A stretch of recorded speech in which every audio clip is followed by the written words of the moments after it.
Mayroon pong pamamahagi ng AKAP, AIX at TUPAD? Oo, dito. Matindi po ang pamamahagi po dito. Okay, ito hong Lahat po yan. Lahat po yan. lahat ito meron po sa Baguio. Opo, pero kayo po diyan bilang mayor, wala po kayong papel sa pamamahagi po nito? Pag nakakuha po ako ng pondo sa mga senators, nabibigyan po ako. At yun po, patupad, dole, ang kausap po natin sa AIX at sa AKAP, DSWD. Pero bihirang-bihira po yan sa amin sa local government. Karamihan po yan, nasa mga lawmakers. Okay, so sa mga kongresista po ang kumbaga ang appropriations nito sa district at ang sino ang may say sa inyo po pagkakaalam sa inyo pong lugar, Mayor, kung sino ang dapat tumanggap ng AKAP? Well, siyempre ho, yung mga kapos ng kita, tulad ho ng mga indigents, yung mga vendors na talagang nahihirapan, yung mga OFW na bigla po napauwi dito, yun ho, dapat ho ang mga nakakatanggap. Ganun din po yung sa AIX naman, yung mga talagang indigent, walang hanap buhay, temporarily o na layoff, yun po yung mga dapat tumanggap. Oh, yun po ang dapat tumanggap. Pero dito po sa AKAP ngayon, sinasabi po ninyo, yung mga dapat tumanggap, yung mga yung mga kapos ang kita literally. Opo, gaya po ng sino-sino at doon ho ba sa pag-identify diyan sa inyong distrito, maayos po naman, Mayor? Pag dumaan po sa amin sa City Social Welfare, yun po, sigurado po ako na maayos po yun kasi may listahan po sila. Ganon din po yung mga beneficiaries po, both AKAP at AIC, sigurado po ako doon. Kasi hindi po yun na-influence ng politics eh. Basta may natanggap po ako sa mga senator o kaya nakahingi po ako ng konti sa DSWD, talagang social welfare kagad ang gagawa ng listahan. Kasi meron ho, para hindi mo maulit, redundancy, at nakikita ho talaga nila na sino po talaga yung totoong beneficiaries dapat na tatanggap po. Pero sa problema po, pag mga lawmakers ang nagbigay o kaya ho kongresista, talaga ho wala ho kami listahan kasi ayaw ho nilang i-share sa amin yung listahan. Kaya palamang ho, malaki yung posibilidad na magkaroon ho ng redundancy. So meaning po no, kayo kasi meron kayong mga social workers no sa city, identified na po ninyo, di ho ba? Yung talagang pati yung 4Ps na mga miyembro, etc. So at least sa inyo may vetting na nangyayari, pero nagkakaroon po ng distribution sarili yung pong kongresista at yung listahan nila, wala na ho kayong access doon at may posibilidad nga ng nagdodoble o kaya po naman hindi talaga karapat dapat tumanggap yung benepisyaryo? Totoo naman po yun. Totoo ho yun. Malamang ho siguro sa amin po mga naririnig, ganun din ho yung complaint ng ibang mga local chief executive sa akin na hindi po talaga nila namomonitor kung sino po yung nabibigyan ng mga kanilang mga kongresista at karamihan ho ng mga nabibigyan ay mga supporters. There was even a time na nag-attempt pa nga ho na bigyan ng suporta yung mga media. Kaya alam, mabuti naman ho, maagat naman po yung mga DSWD. Yung DSWD po, ito po yung national agency at talagang hindi ho nila pinayagan. Kaya ganun ho, kung hindi ho na, basta ho hindi madiktahan ng DSWD, malaking bagay din po yung nagagawa nila para i-correct po yung sistema. Pero talagang kuminsan ho, lalo-lalo pag during the budget hearing, yun ho talaga, kuminsan ho, hindi na ho nakakaimik yung mga DSWD. Tumatainik na lang. During the budget hearing season, namimigay po ng AKAP ang ilang kongresista at sa panahong iyon, wala na pong control ang DSWD. Meron pa rin pong control, Sir Ted. Kaya lang po, pag maski na siguro hindi na sila, pag pinagsabihan sila na bigyan nyo to, tatahimik na lang sila para hindi magkagulo. Kasi alam nyo naman sa budget hearing, bawat national agency mayroong instruction na, kausapin nyo na yung mga regional directors, kausapin nyo na yung mga congressman dyan para hindi na sila gaano mag-ingay during the committee hearing. Mga ganun ho yun, budget hearing. Opo. Kaya kanya-kanya ho punta doon, ma'am, ano po, puro ano ba yung tawag nun? Yung pangsariling kahilingan lahat ng napapansin ho namin because I was also a regional director at kailangan namin kausapin yung mga regional director. Ganun din yung mga RD ho sa iba't ibang ahensya na kailangan namin kausapin yung ahensya ay mga kongresista para hindi na nila erase yung mga kanilang mga parochial concern. Alam niyo na, puro parochial concerns na. Opo. Mayor, sa inyo po no, karanasan at kapag idinaan po sa LGU sa city itong AKA fund na nanggagaling sa senador o mismo po DSWD, more or less magkano pinakamaliit at pinakamalaki po na cash assistance po ito? Go ahead. Sa AX no, kuminsan para mas maraming mabigyan, 3,000. Kung pwede rin ho umakyat ng 5,000. Kung talaga hong nagkaroon ho ng, let us say, merong predicate na event, katulad ho ng bagyo, sunod-sunod na bagyo at hindi gaanong nakatabas ho, nakapagbenta ho ng mga entrepreneurs natin, yun o, 5,000. Pero kung kuminsan ho, 3,000 para mas marami yung mabigyan. So, relative po yan eh. Depende po yan eh. Kung ano po yung pag-uusap po kayo nung senator para malaman ho kung ano yung pan nila, yung gustuhan ho nila. Opo, AX po iyon, Mayor, sa AKAP po. Sa AKAP po, talagang sa kongresista ho yan. Hindi pa ako nakatanggap ng AKAP. Ang natanggap ko lang ho sa AKAP, tumulong ho sa akin yung regional director dito ng DSWD kasi nag-request po ako ng pondo para sa aming mga utility workers at sa mga yung mga vendors po na nahirapan ng bagyo. Tumulong po sa akin ng DSWD. At ang gumawa po ng listahan, talagang doon po nag-usap po yung DSWD at aming City Social Welfare. Opo. So ito... Pero usually mga 5,000 po yan. 5,000 po yung last na naibigay sa akin. Yun po yung natanggap ko na AKA po. Sometime October po yun. Opo. So galing sa AKAP appropriations, yung nakuha po ninyong tulong from DSWD at ang namigay nito DSWD doon sa target beneficiaries po, at least 5,000 po ang pinakamalaki, pinakamaliit. Ayan po, 5,000 pesos po talaga ang naibigay ko. Okay. Bawat isang beneficiary. Opo. Opo. Doon sa distribution po, Mayor, paano pong sistema nun? Kasi ako yung nagpapasintabi ho no, sa mga nakaupo sa pwesto kasi po siguro alam nyo ho naman, di ba? Yung mga kanya-kanyang post ng mga billboard, mga mukha ng politiko, yung payout na nakalagay, AKAP ito, etc. Sa inyo po, nung panahon nyo na nakakuha kayo ng pondo sa AKAP, paano pong distribution, Mayor? Well, iipunin ho namin yan. Payout po yan, ano? Oo. Darating po ako at ang sasabihin ko po sa kanila, kanino galing itong pera na to? Siyempre, mag-speculate yung mga tao. Sasabihin nila, Mayor, kay Mayor Magalong, kay ganito, Senator, ganito. Sasabihin ko sa kanila, pwede ho ba kayong tumingin dyan sa kaliwat kanan nyo, sa harapan at sa likod, at sabihin nyo sa kanila, thank you for paying your taxes. Kasi itong pera na to, galing po yan sa mga taxes na binayaran natin. Galing po sa atin yan. Yung po sasabihin ko sa kanila, para ma-emphasize po sa kanila na hindi po to pera ng kanino at kaninong politiko. Pera po to ng taong bayan. At pagkatapos po no, during the payout, aalis na po ako. Kaya usually I just stay there for about 2 minutes at aalis na po ako. Kasi very efficient naman po ang DSWD at aming City Social Welfare pagdating sa payout. So hindi na ako kailangan magpakita po yung mga politiko. Wala nang role ang politiko dapat yan ipagbigay.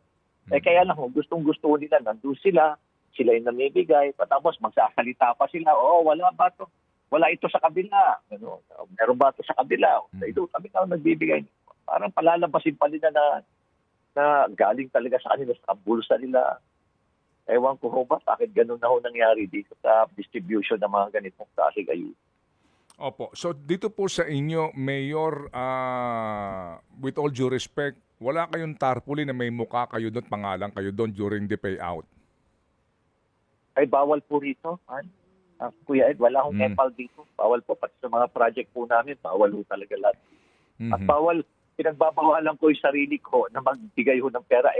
Alam nang nangyari ho nun kasi, nung initial na nagkaroon ho tayo ng ayuda ho nun, nung lalo-lalo ng pandemic, nire-require po kasi ako na magbigay po kasi for pando documentation. Mm. Pero yung first 10 lang ho, pagbigay ko ng first 10, aalis na po ako. Mhm. Until such time po na naisipan ko na ho na hindi na talaga ako magbibigay. Ayoko na nagbibigay ako. Ganun na ho yun eh. Mhm. Mhm. Dapat ho talaga ganun kasi wala dapat utang na loob yung mga tumatanggap sa mga politiko. Mhm. Hindi ho dapat sila nagkakaroon ng utang na loob. Pera ng taong bayan. Opo. Sige po. So, Mayor, yung AIX po, walang problema kasi nabasa rin po natin ang pinaggalingan nito at yung kanyang target beneficiary at mga requirement din po, ano? Oo, kasi nga ito yung mga in crisis na namatayan, pamasahe pa sa probinsya, etc. etc. So, dito po sa AKAP, maganda rin ho ba ang programang ito? Ano ho ba ang inyo pong pananaw po sa pangkalahatang programang ito na AKAP? Well, nung last year po, nagtanong nga ako, ano ba ang guidelines?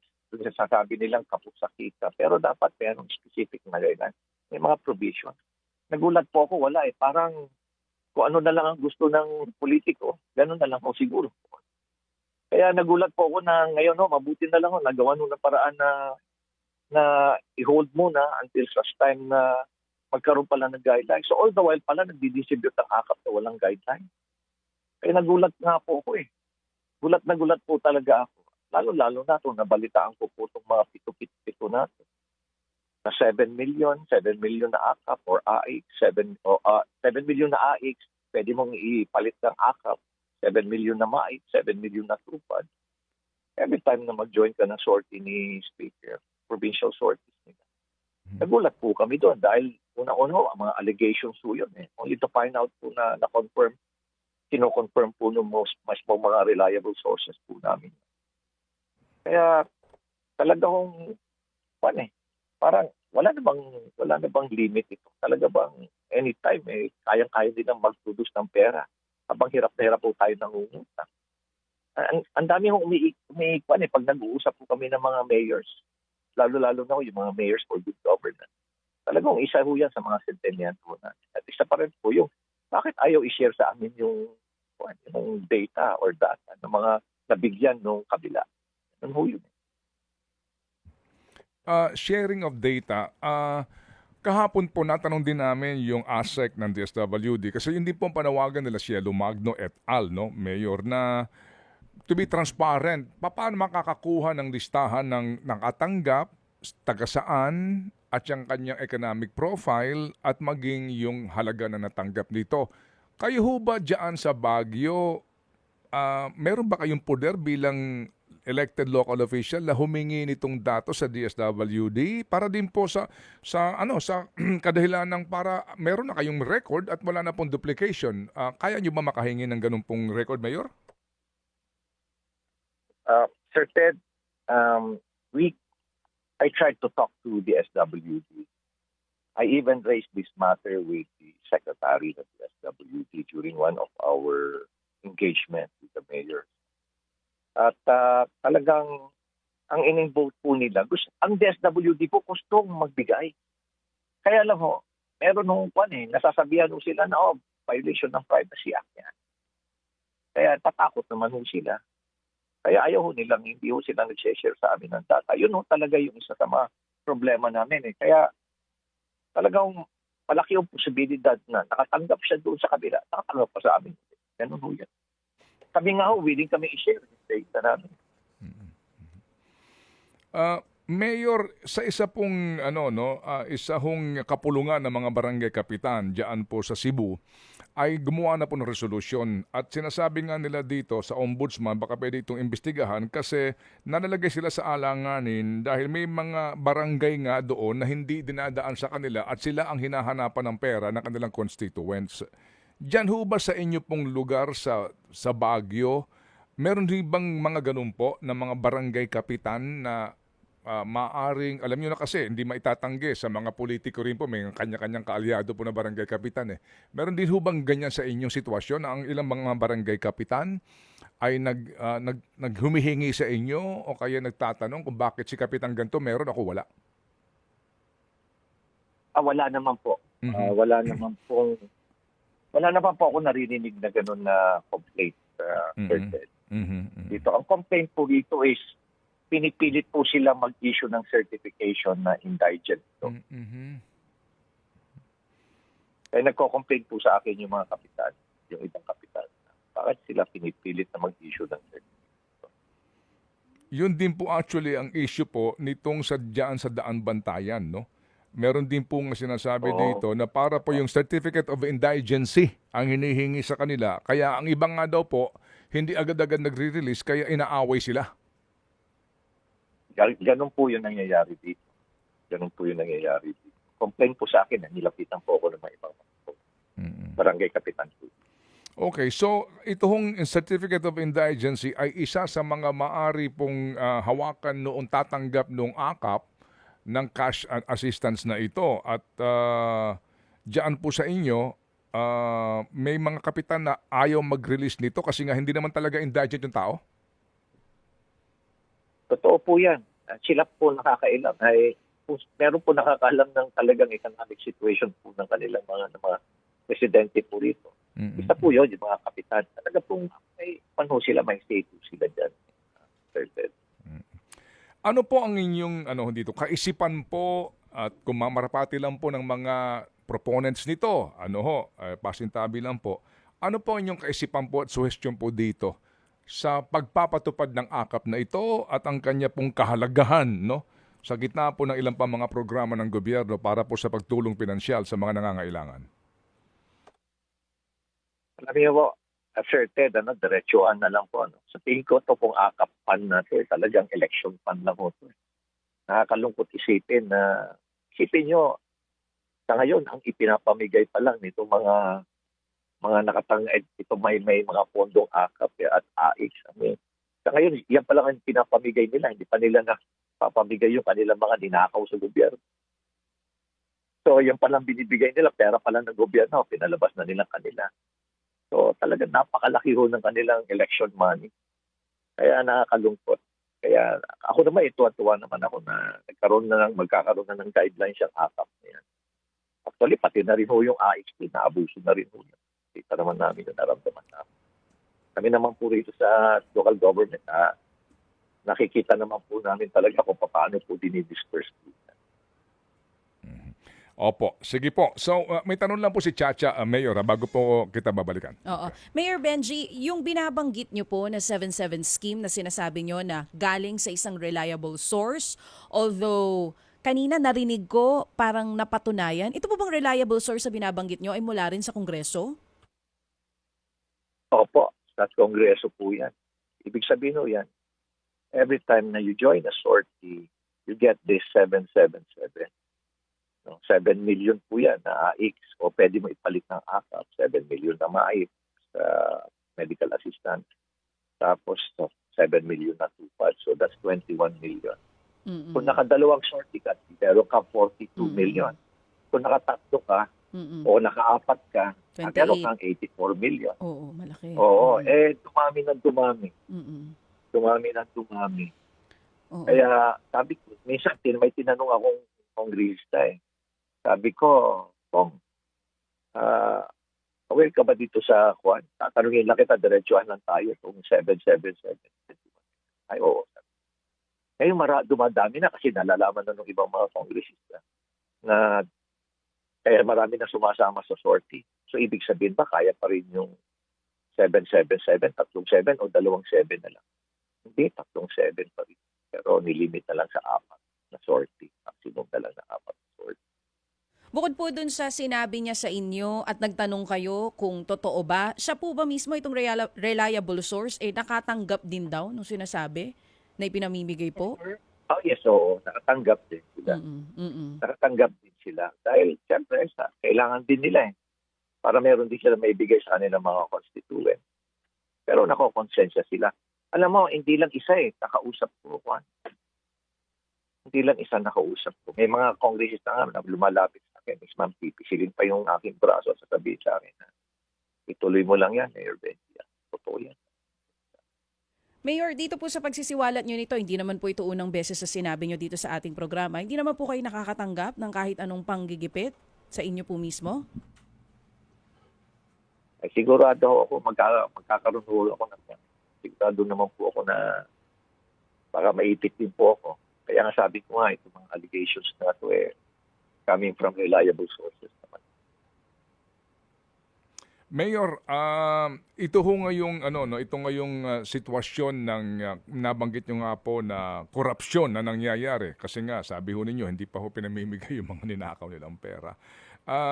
Sa ngayon po gusto ko lang kumustahin ito pong konstruksyon diyan po sa daan papunta po ng Baguio, ito pong paglalagay ng mga nets paligid po ng Quezon Road para po sa maayos na daloy po ng ating mga motorista. So far po, kumusta ang inyo pong report na tinanggap sa inyong mga contact sa DPWH po? Kumusta na po ang project na ito, sir? Well, alam mo, Sir Ted, last year, naglabas sila nag-announce sila na wala nang hininto na lahat ang Rocknetic project. Pero ito nga lang, may ongoing na Rocknetic project ngayon dito sa Panulit, sa Quezon Road.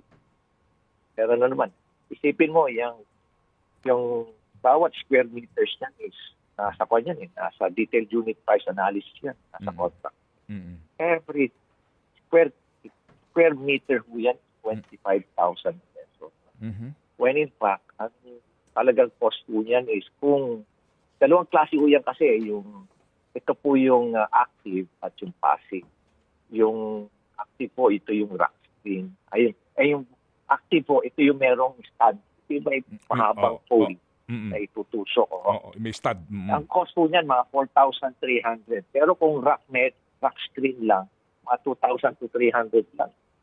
Pero isipin nyo, laki ng 25,000 pesos.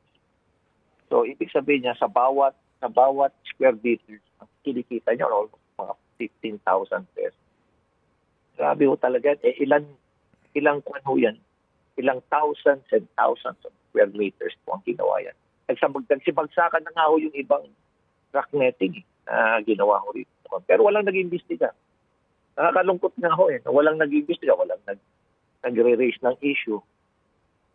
So, ibig sabihin ho, yung bubagsak, pera ng bayan yun, pero wala nagsasalita. Nakakalungkot niya. 25,000 per square meter yung halaga per declare dito po sa contract ng DPWH pero ang actual niyang halaga lamang ay 4,300. Yun po yun. Kung yan, active, yung active na type po yan. Pero yung passive na type, yung rack screen lang na walang squad. Kung yan, mga 2,000 to 300 lang. 2,000 to 3,000. According to yan ng mga civil engineer. Opo. Ito po kasi ay nabanggit ko na kay Secretary Bonoan nung aming mapag-usapan yung Quezon Road sa aming panayam. Na-report nga na ating tinanggap. Nangako naman siya na ito'y aalamin niya. Kayo ho ba, hindi niyo ho nakakaharap dyan minsan sa Baguio si Secretary Bonoan para sabihan sa kanya na mismo suriin niya itong overpriced project na ito? Last year ho, pinuntahan ko siya. I think that was first quarter or second quarter of last year. Nakipag-meet po ako sa kanyang opisina at binanggit ko po yan sa kanya. Tapos, nagkaroon noon, bigla ho siguro mga after a few months, several months, bigla hong nagkaroon ng announcement na wala na akong rock netting na gagawin. Pero during that time na nagkaroon ng announcement, tuloy-tuloy pa rin naman yung rock netting. Ngayon nga ho, ongoing yung rock netting ho dyan sa Quezon Road. Saan po nanggagaling ang appropriations nito, Mayor, sa pagkakaalam po ninyo? Yung kanya pong pinanggagalingan na pondo. Kasi nga dati pa ho merong pang proposal nga to rehabilitate the entire Quezon Road. Oo. Sa inyo pang impormasyon, saan po galing ang perang ginagasta dyan sa rock netting na yan? Ito po hindi ko na rin po alam eh. Alam mo, dahil sa frustration ko, Sir Ted. Mm-mm.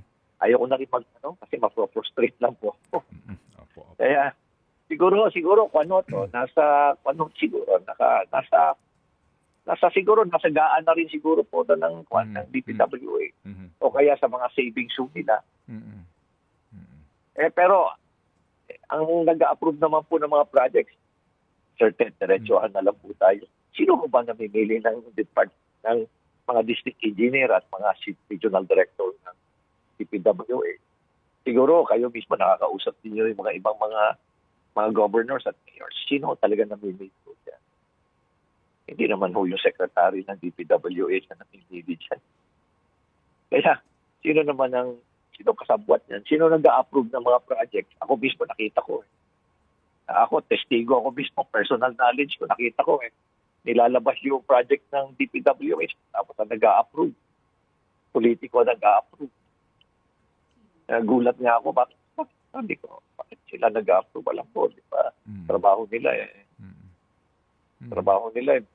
gumawa ng batas. Bakit sila nag-a-approve? Bakit humihingi ng approval yung district engineer doon sa Conquista?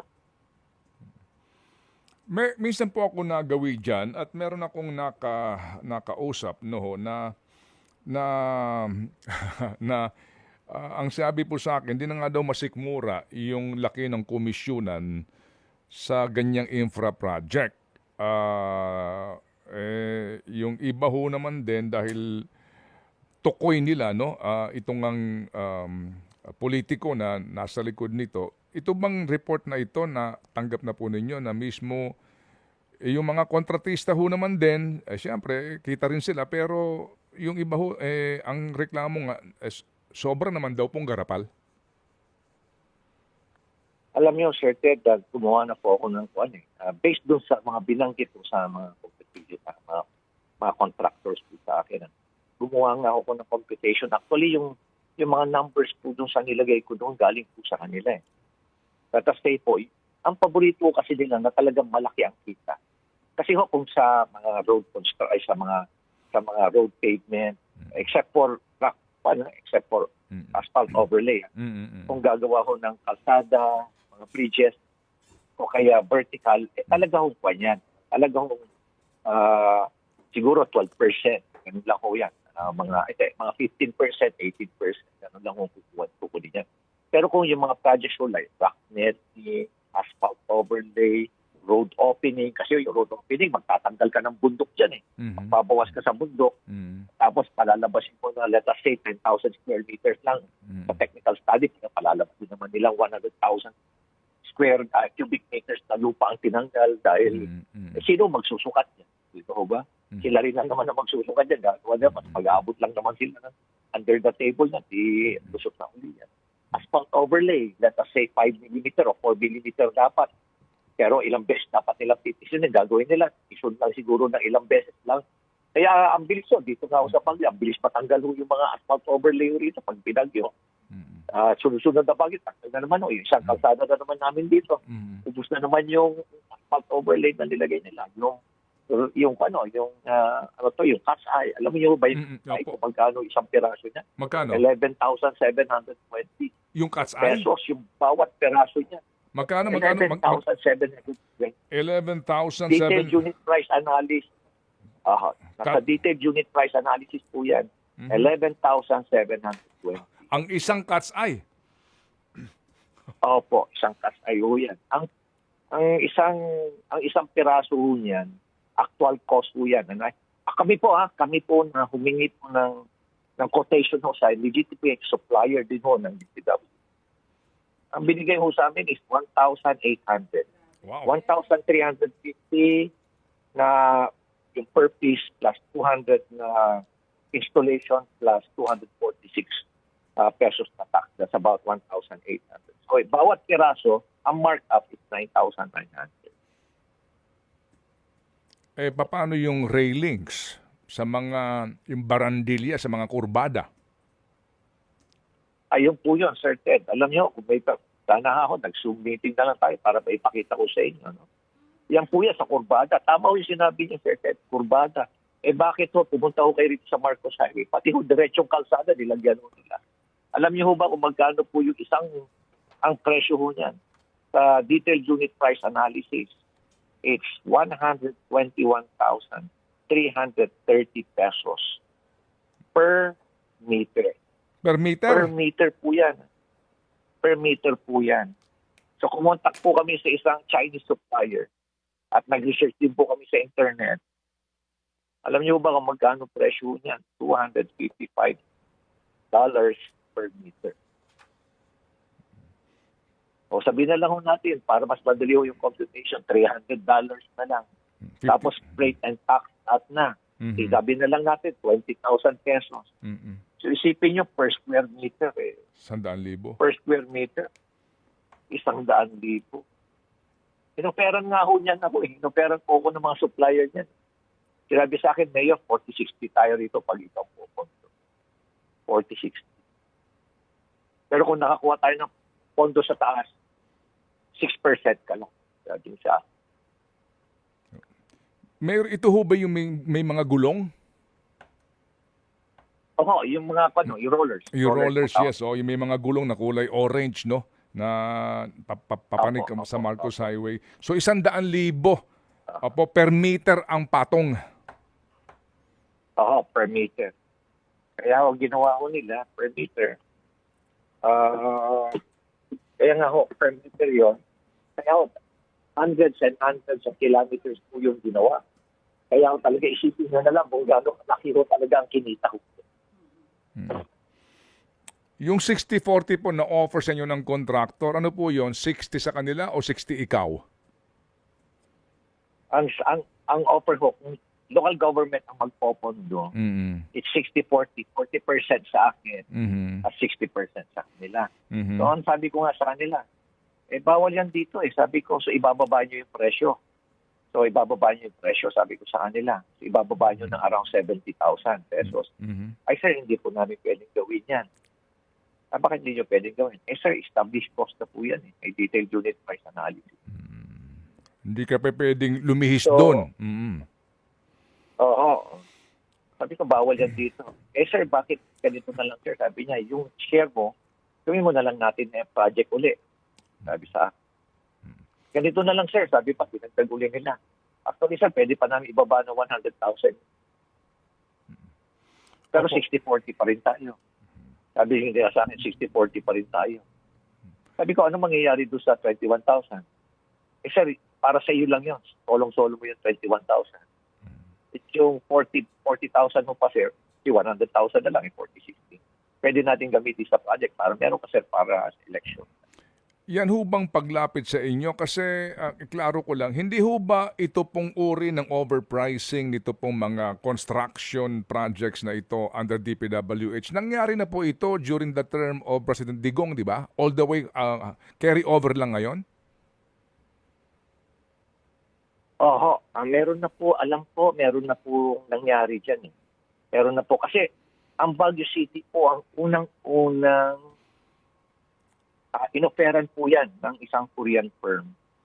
Kaya nga ho, nagkaroon ho kami ng proof of concept dito sa Baguio eh. Dati ho, nilagay nila doon sa papuntang PMA. Pinalipat ko po, nilagay ko sa Marcos Highway. Wala po kami binayaran doon. Nilagay ko po doon sa yung pag umakyat ko kayo sa Baguio sa Marcos Highway, malapit po doon sa building. Mm. Yan po sa Marcos Highway. Doon po namin nilagay eh. At magmula po noon, doon ako, nagtayuan na. Marami nang naglagayan na. Opo. Nagulat pa nga ako dahil kung nakita niyo ho yung San Pascual Asin, ako napakarami ho. Yung San Pascual Asin Road, Mhm. yung alternate road ho, to Baguio. Mhm. Ay, matindi po doon. Ang dami yung nilagay doon. Sa Marcos Highway, pati diretso po kalsada nilagyan. Opo. Sige po, Mayor. So, kaya nga po, carry over po ito ngayon. Ito pong nag-aalok sa inyo during this present dispensation na. Opo, dito na po ngayon. Dito na po. Opo. Dumating po sila rito sa September. September. Oo. Opo. Sige, so Mayor, ano po ang cure dito? Bagamat ako po nararamdaman ko rin po ang pagod ninyo dito, no? And some people are really becoming so not only basically cynical but helpless and hopeless. Paano kaya ito, Mayor? Can you inspire us?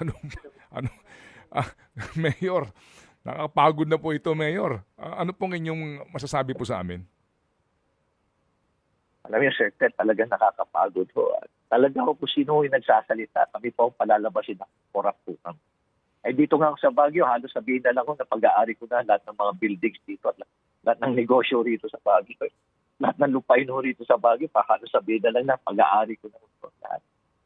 Ganun ho katindi yung paninira ho sa akin dito ngayon. Grabe nga ho kasi nungalingan na nangyayari. Nakakalupot ho talaga. Pati ho yung family ko affected. Bakit pa rin ho? Plano na palalabasin pa na prostitute yung dalawang anak ko na babae. Tapos drug addict pa yung mga apo.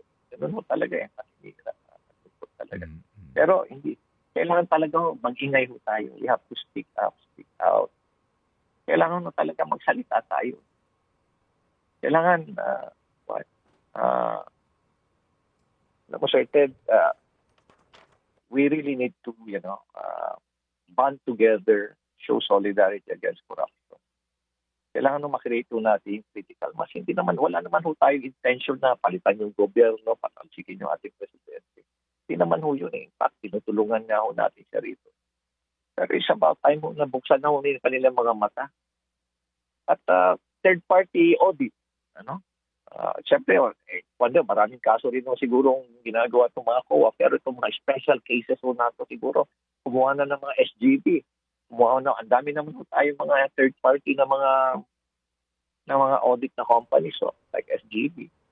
Pwede ho sila makakaalam talaga kung paano grabe ho talaga katindi na ho ang korupsyon na nangyayari dito. Kasi ho, kung hindi tayo ihinto rito, Sir Ted, ako, Diyos ko, palibog na ho tayo.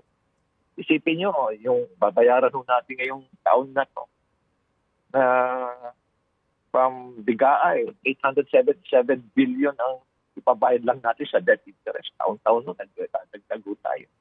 This year, projected na utang ho natin is 17.38 billion pesos. Habang ng 2016, ang utang lang ho natin 5.9 trillion pesos. Accumulated for more than 40 years. In just a matter of 9 years, times 3 kagad yung 5.9 trillion.